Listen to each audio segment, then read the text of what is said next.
Good morning. Excuse me. Good morning. Welcome to your Wednesday morning, early morning intuitive guidance. I'm Dr. Bonnie Nussbaum, here with some words of wisdom to start your day.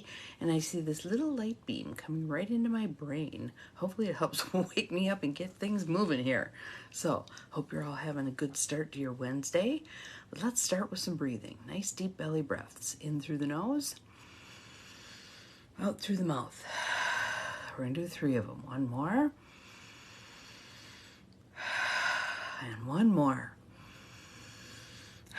There we are. Woke up, ready to roll. Good morning to the 2 of you who are here already. Names are not rolling, so I'm not sure who's present, but glad you're here. Glad you're here.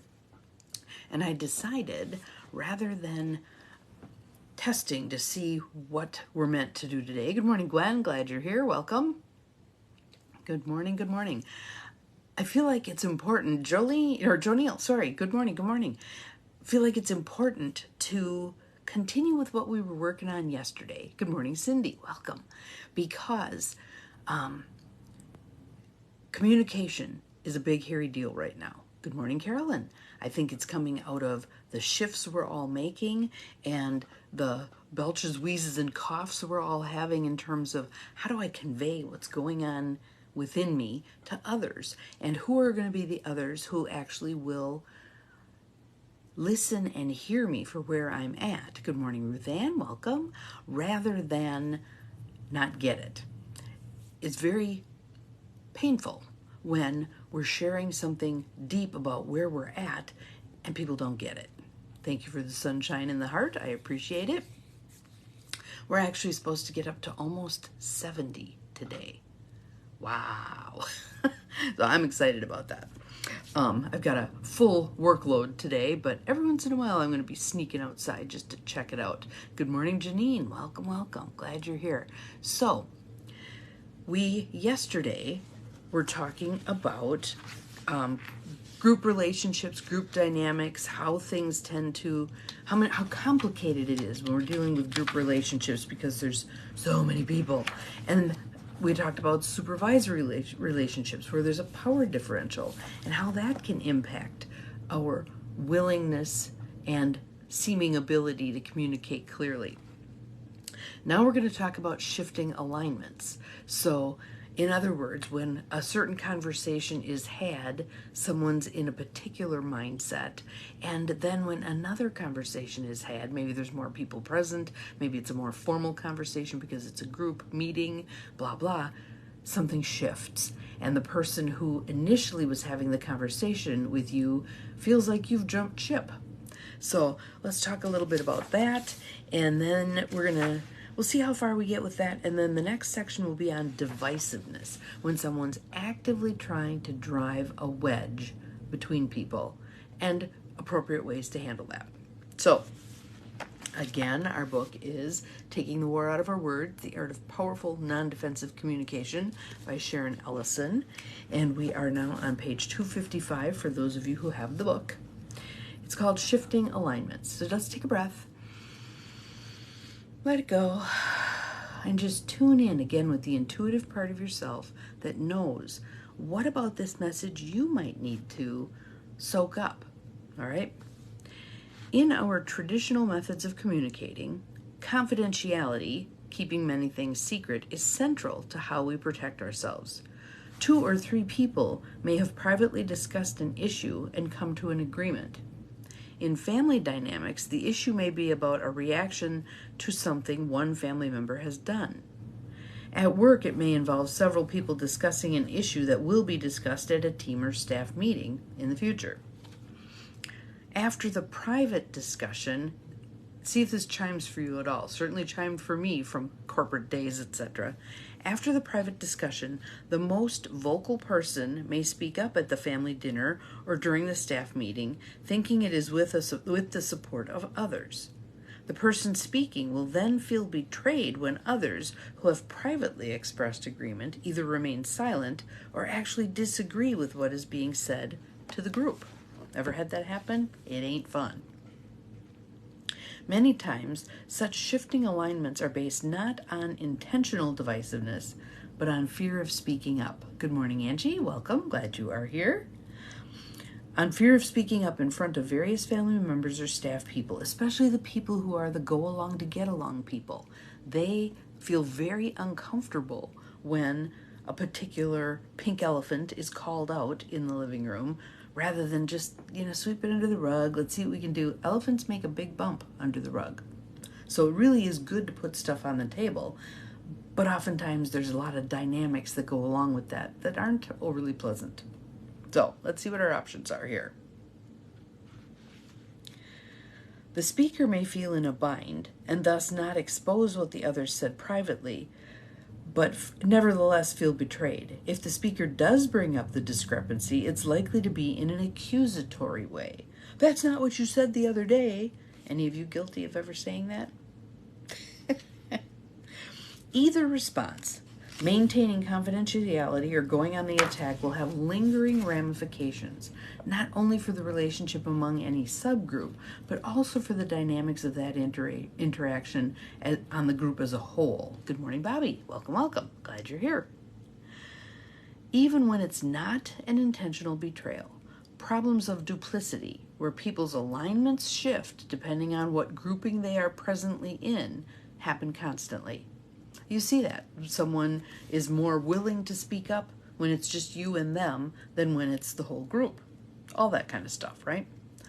Although confidentiality has a significant place in our lives, I believe it has been overused. It has allowed people to be less accountable for what they do and say in various settings than they should be, thereby greatly affecting healthy group interactions. During the Iran-Contra investigation, Edmund Muskie said, "Every time you become overly obsessed with secrecy, you neglect process." Every time you become overly obsessed with secrecy, you neglect process. Good morning, Brenda. Glad you are here. Welcome, welcome. So there's actually different parts to the conversation. There's the content, there's what's being said, and there's the process, how it's being said. We overly value content and undervalue process. How I say something to you makes a difference. If I say, "Could you help me with this project?" or "Will you get your ass over here and help me with this?" I'm going to get a very different result, am I not? And I'm going to get a very different result in terms of their behavior and also in terms of their emotion, right? So, she says, "I believe this idea is also borne out in recovery groups, which emphasize the degree to which secrecy can foster illness in family systems. We're only as sick as the secrets we keep." That's an AA philosophy. We're only as sick as the secrets we keep. What we're willing to put on the table can then be addressed. The following example depicts how one could use more open, non-defensive communication at a staff meeting when someone shifts position. So the speaker is saying to another person, "Has your position shifted since we talked the other day?" So it's a content question neutral tone. "If so, what caused the shift?" It's a process question neutral tone. "I understood you to say that you supported the course of action I'm proposing." There's statement one. Good morning, Sue. Part one, the "I hear" part, neutral tone. "And now I see that you're expressing doubts." Statement part two, the "I see" part, neutral tone. "I would like to have the security of knowing more clearly where you stand on this issue." So it's a statement part three, full expression, your own experience. You're asking for what you need. "I would like the security of knowing where you stand right now," sort of a deal. "If you have mixed feelings about it, I'd like to know that and hear both sides so I have more information rather than not knowing where you stand." So it's a limit setting prediction, part one, neutral tone. "If you have decided for sure what your viewpoint is, I'd like to make sure I have a clear picture of it." Limit setting prediction, part two, neutral tone. "I think if we hold back on expressing our thoughts and observations regarding this course of action, we might be missing important information we need for our decision making." So that's a challenge choice prediction, part one, neutral tone. "If we all express the full gamut of our viewpoints, we can then make the most effective decisions as we proceed." There's the challenge choice. Again, either you're going to say this or you're going to say this. Prediction, part 2, neutral tone. Here, quickly using all 8 steps, we can acknowledge the dynamic that is occurring.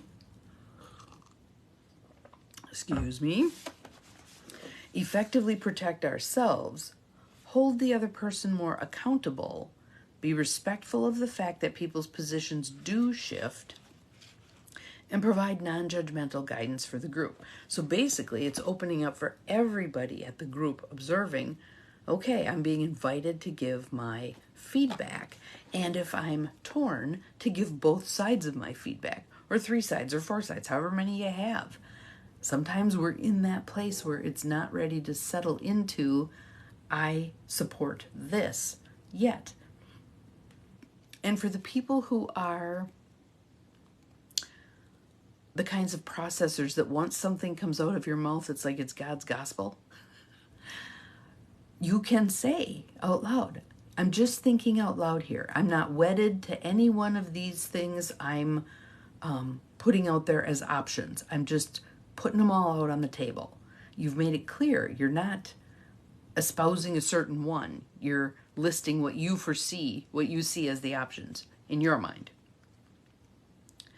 While we could use a more compact version of this process, in doing so we may lose important pieces of clarity. I think the same principles apply in all groups. So sometimes it takes a bit. But here's the deal. This is one of the things I've learned from sociocracy.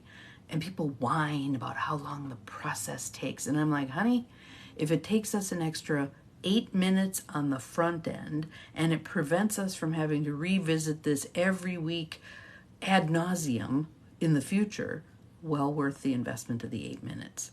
And sometimes I've said that. This is going to take a little longer on the front end. And I know those of you who are chomping at the bit to get going aren't going to be happy about that. But I hope you trust me that it's going to prevent us a lot of headaches in the long run. We won't have to revisit this thing. In fact, we're even going to set a deadline. 6 months from now, we'll revisit this thing. Are we willing to do this for 6 months? Is it good enough for now, safe enough to try for 6 months? And then we're going to give it our all. 6 months from now, it shows up on the agenda again, and we unpack it in terms of how has this gone. Okay?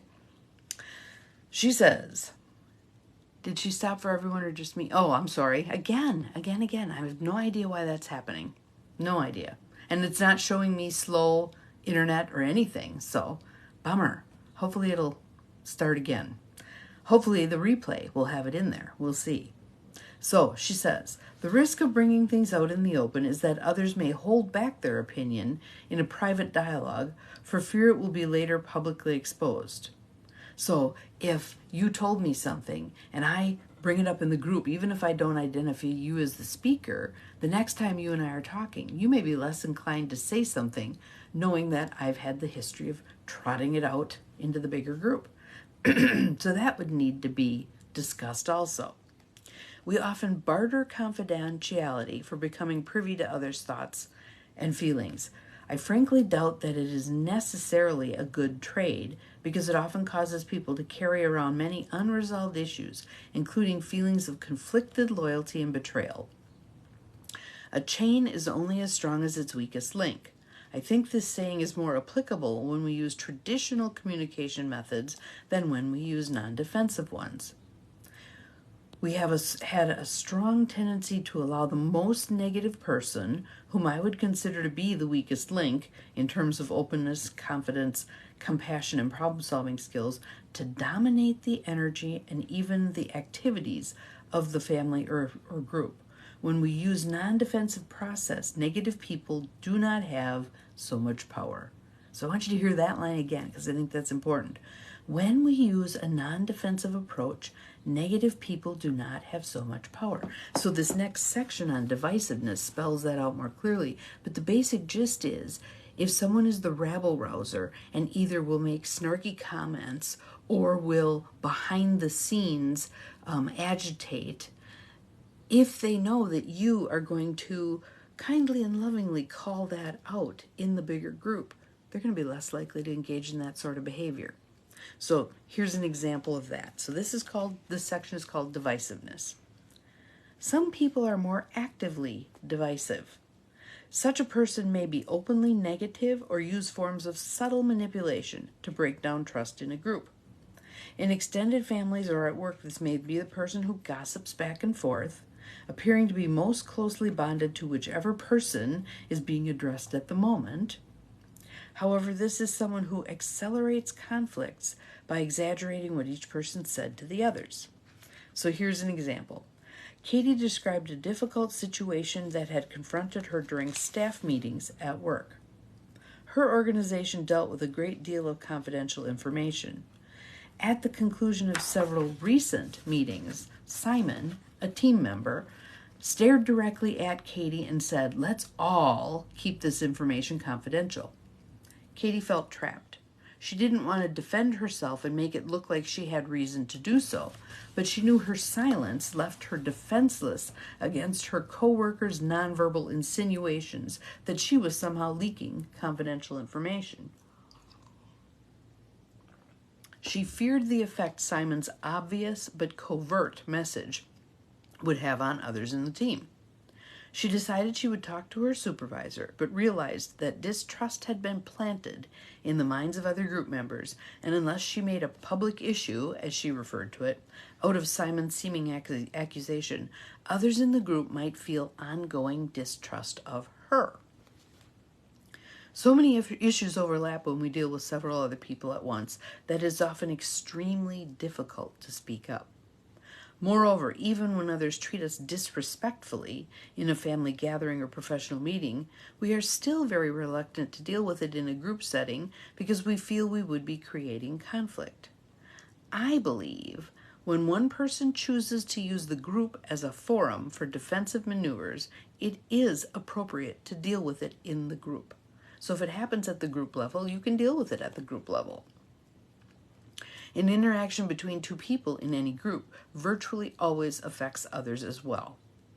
Simon's behavior had already put anyone who was not oblivious to his nonverbal message in the position of deciding whether or not to trust Katie. It is possible to deal with such issues directly with less chance of accelerating the conflict. The next time Simon directed his implicating gaze at Katie, she asked him a question. "Are you aware that while you were talking about the confidentiality issue, you looked only at me, and that you have repeated that pattern for several meetings in a row?" There's the call out. Here's the pink elephant in the living room, folks. Simon flushed and said, "I don't know what you're talking about unless it's your own guilty conscience." Oof. Oof. This mounted the attack more directly, and Katie responded. "I hear you suggesting that I am in error and that I am reacting in a paranoid way because I have done something to break confidence. What I have observed is that each time you begin your statement about confidentiality, you make eye contact solely with me and do not break it until you finish the sentence. It has felt so pointed to me that I would find it hard to believe that you're not aware of it, and I'm concerned about the subtle implication it has, which I think you just made more overt, that I need to pay more attention to being confidential. Since I know that I am extremely cautious about never violating confidentiality, I am curious as to why you are so focused on me when you say this. If you have some concern, then I hope you will come to me directly, as I would to you. If not, and you focus exclusively on me again, then I will bring it up rather than ignore it." So she's predicting what she's going to do if he continues with this behind the, not being direct about his concerns with confidentiality. When we are non-defensive, speaking openly about what we see happening in a group can often go very smoothly, as it did for Katie. Whether Simon's behavior came out of misunderstanding or an effort to be divisive, Katie resolved the situation and earned the respect of others in the group. And she modeled for others in the group how to do this thing, right? Although Katie was able to use a thorough non-defensive process in this case, she did have other alternatives, such as using an abbreviated version of the process or perhaps using just a question.